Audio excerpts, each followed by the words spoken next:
Today I want to show you how to dress up your handmade envelopes by adding a liner. For this project, I'm using an envelope I made from a 7 3/4 inch square piece of cardstock. So I need the same size cardstock in order to make my template. I'm just using some retired cardstock that I keep around for making templates. The other thing you're going to need is a piece of designer series paper that's 5.5 by 6 3/4 inches. The first thing we're going to do is make a template, because that's going to make every liner that you make simpler to do. I'm going to start with a piece of cardstock that is 7 3/4 by 7 3/4. And the first thing that I'm going to do is take my cutter and put 2 points, 2 of the corners on the 2 3/4 inch line on my cutter, and cut, turn it around, position the points at 2 3/4 inches again, and cut the other side. Now I have a piece that looks like this.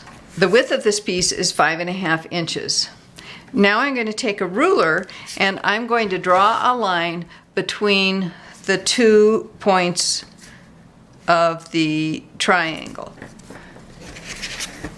Next, I take my cutter again and I'm going to position this line on my template at 4 inches. So I'm going to cover up the 4 when I do that, but I can also see that same line extending down here. And I'm going to cut again. And that's my template. So this will make it really easy to create a liner anytime I want. Next, I take my piece of designer series paper and I lay my template on it, and then just use the edges of the template to draw the lines of my flap. Then I'm going to use my cutter again. I'm going to line up this line I just drew with the groove in my paper cutter and cut along that line. And then I'm going to do this, turn the paper and do the same with the other line.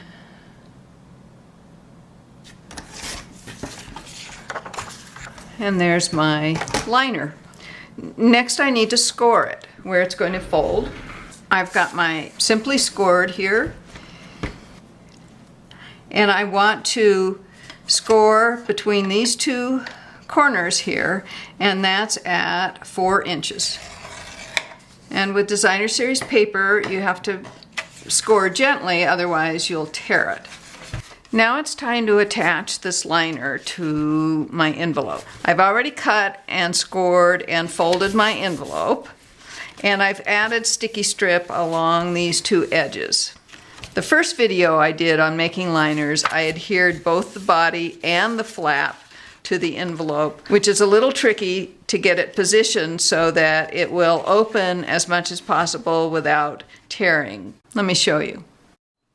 Here's one I did this way, and you can see that it doesn't want to open all the way, and it's even started to tear a little here.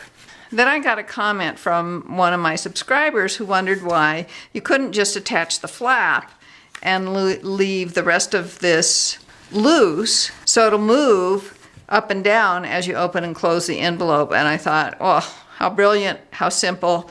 Wish I'd thought of it. And so I decided to go ahead and redo this part of the video for you. First thing I'm going to do is add some sticky strip on the back side of the flap part of the liner.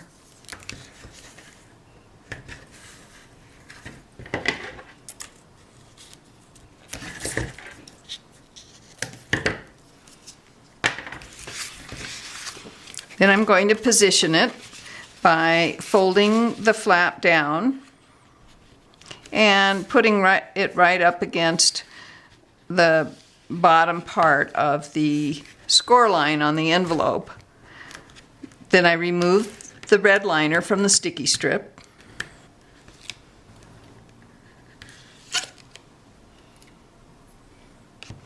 And as I hold the flap down, then I just fold the envelope flap down on top of it and press down. Now you can see that this bottom part moves, and so it'll open flat all the way. Now I can put the envelope together by removing that red lining, folding the sides together, and then folding the bottom up like so. And there's your lined envelope all ready to go with a handmade card. For more inspiration and instruction, be sure to visit my website at www.stampingmadly.com and the Mad Stamper YouTube channel. You'll find a video there on how to make envelopes with a simply scored diagonal plate. Happy stamping!